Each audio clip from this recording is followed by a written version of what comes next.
Hello, guys, and welcome to week 28 of the Russian Football News Predictions League. Huge apologies for the delay in getting this out because it's only about, well, that's the time of recording, 5 hours before the deadline for kickoff. We're rushing into this headlong and towards the end of the season. Only 3 games to go, so I better crack on. But there is a lot to play for. I would stress, even though I will do my best to give you a preview, you should look at the league table and the implications of each game for each team. There's a lot to play for. Mathematically, every team bar Zenit still has something to play for, be it Champions League, Europa League, or relegation. So, first up, we have today, Saturday, we have Arsenal Tula at home to Tambov. Arsenal Tula are, well, I wouldn't quite say in free fall. They're a decent side, but they've lost 5 of the last 6, or 6 of the last 7, I think it is, in fact. They're actually down to 11th, and they were 6th not that long ago. They're only 4 points above the relegation zone. And at the weekend, they lost again at home to Krylia Sovietov, who were 1 point above bottom and absolutely destroyed 4-2 at home. So very worrying that for Arsenal in terms of defence, at least. Tambov,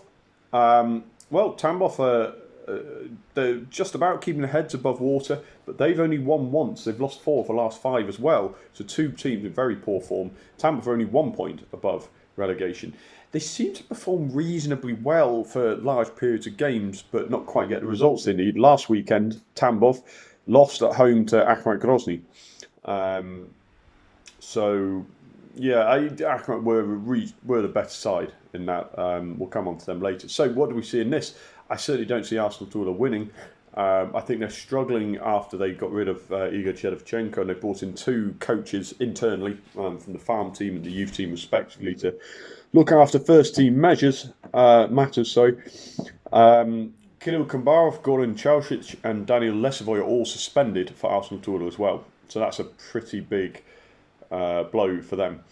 So I'm going to go for a draw. There's just too much at stake for both of them, and a point is not the worst result for either. Certainly okay for Arsenal Tula. For Tambov will probably do as well. I'm going to go for 1-1 just to cover my bases. I'm not entirely convinced. I think it could even be 0-0, but both of their defences have been poor recently, so that's why I'm going to go for a score draw. Second up, we have Akhmat Grozny at home to Zenit St. Petersburg. Akhmat, well, like I said, they won away from home again. They won 2-1 away. Akhmat, they are looking much safer. They've only lost once in the last 5. But at home, they haven't won at home since August. All their good form is coming away. They haven't won in 12 games at home, which is quite something. Zenit were 2-1 winners at home to Sochi, but they did go 1-0 down. They had made 7 changes, brought in a lot of reserves and fringe players, and they just about did enough. They're already champions, of course, so there's no motivation for them. Akhmat will be stubborn, as you like. But I mean, it is still Zenit. It's so hard to bet anything other than a Zenit win here.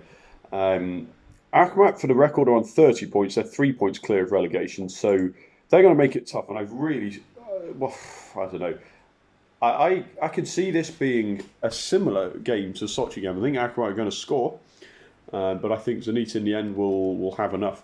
And the fact that Sergei Semak brought on 3 of his first team players to seal off the win against Sochi shows that he still wants to win every game. So I'm going to go for 2-1 to Zenit there. Okay, and then in the evening today we have Sochi at home to Spartak Moscow. Sochi in very poor form at the moment.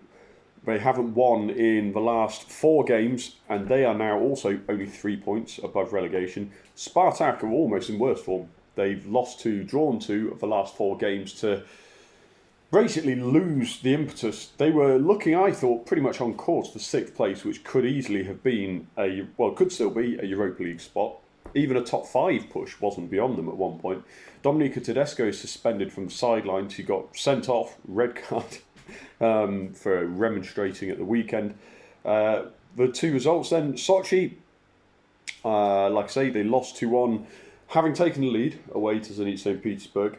Spartak Moscow, though, They drew 1-1 at home to Lokomotiv, took the lead, and then conceded. Alexei Milanchuk again scored for Lokomotiv.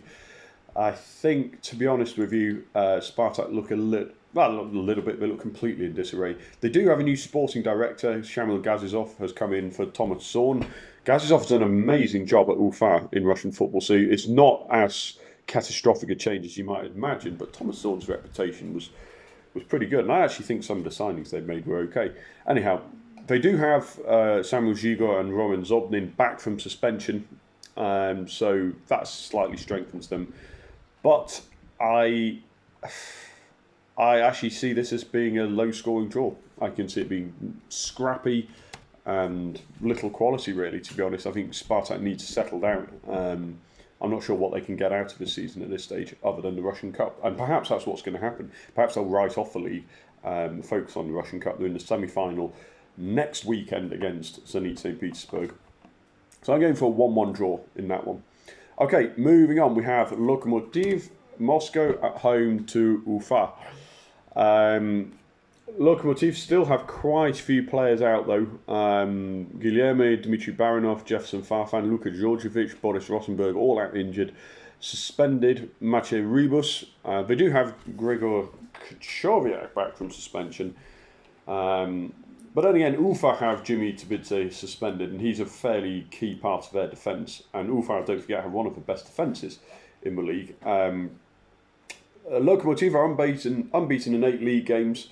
But they have drawn the last 3, so they do need to get back to winning ways. Alexei Milanchuk is almost carrying the side at this point. Ufa are very impressive, 2-1 winners away to Rostov in midweek. They're up to 6th in the table.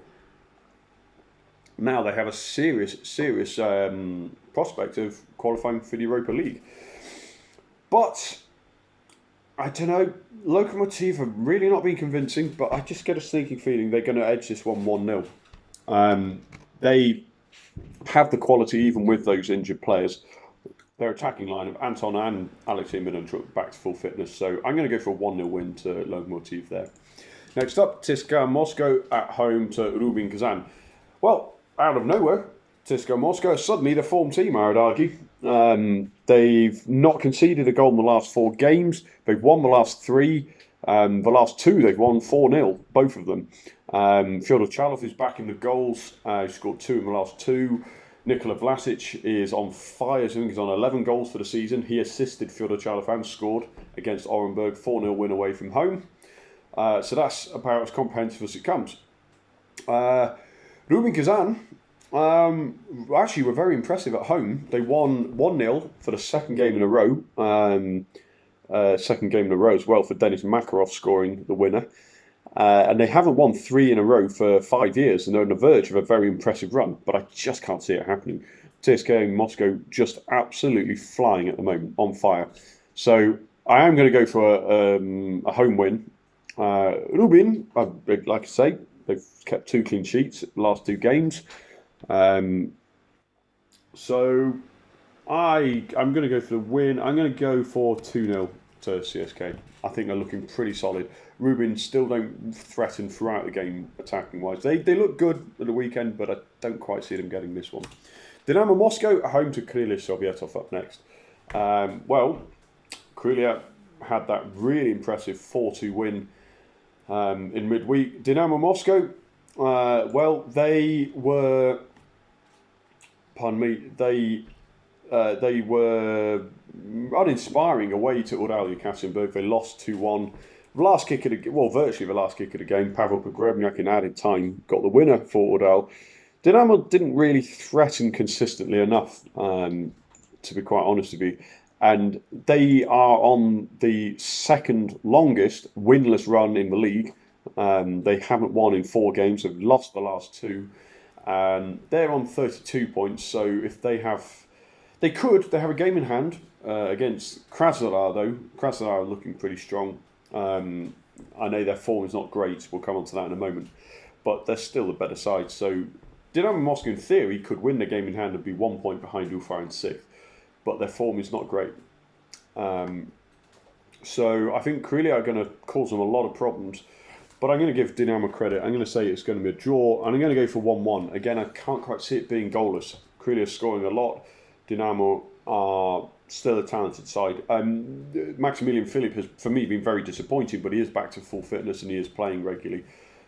Question is, how much impact can he really have? Then we have Orenburg at home to Rostov. Orenburg, of course, have had endless problems with up to 10 players at one point out with coronavirus.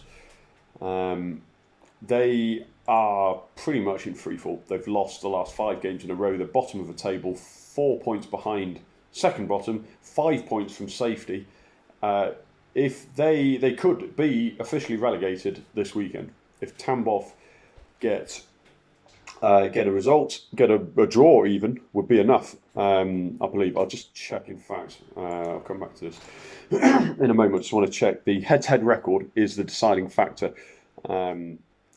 So if Tambov have a better head-to-head record than Orenburg, and Tambov draw and Orenburg lose this weekend, the gap would be 6 points. That would be them relegated. So Rostov, well, it's hard really to judge. Rostov have only won once in the last 5. They lost at the weekend to Ufa. They looked in pretty much control for about an hour, and then they tired. Ufa came back and won. Which, yeah, it's not exactly reassuring, but they are facing Orenburg. So you'd have to back Rostov in this one. Orenburg conceded 4 last game at home. So, yeah, I'm going to go for a Rostov win here. I'm only going to go for 2-0 because, you know, Rostov are not the worst side. I said not the worst side. How can I say that when they've got such dreadful form?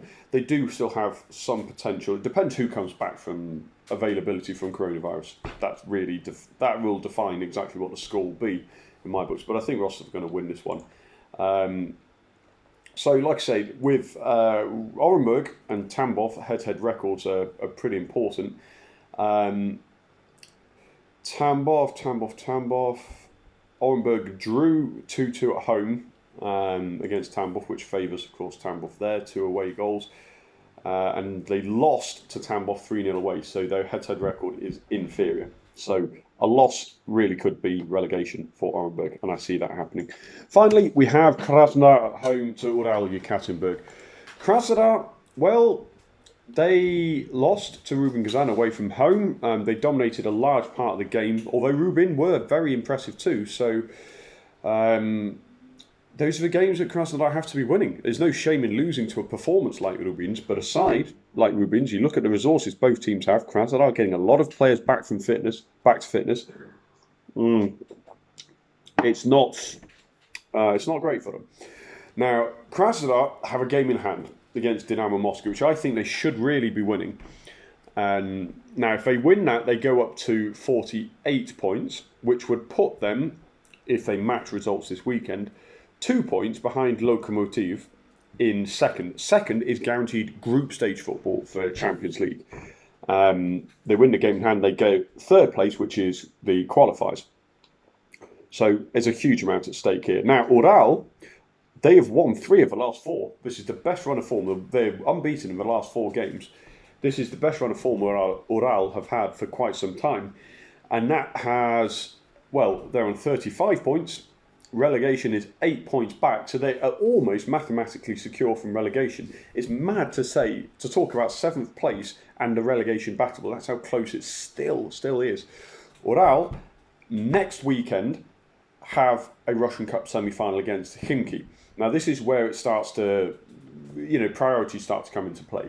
6th place was not something Ural had looked at, really. And I keep saying 6th place because if Zenit win the Russian Cup, 6th place will go into the Europa League. So huge amounts at stake, potentially. Now, at this point, Ural have got to decide.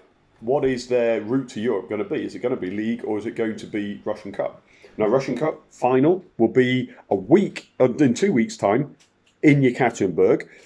It will be a tough game. Spartak or Zenit will be a tough team to beat, but it's a one-off game. Anything can happen. I know it's a cliche, but it's true. Now, Ural might look at this game against Krasnodar and say, you know what, we're going to go for the cup, and therefore we're going to save some of our players. I honestly don't know. I think they will go for the cup. I think Krasnodar are going to be. I think Krasnodar are going to get back to winning ways here. I see them winning here.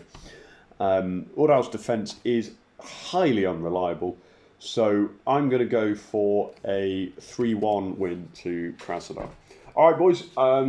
There we go. That is the round 28. Round 29.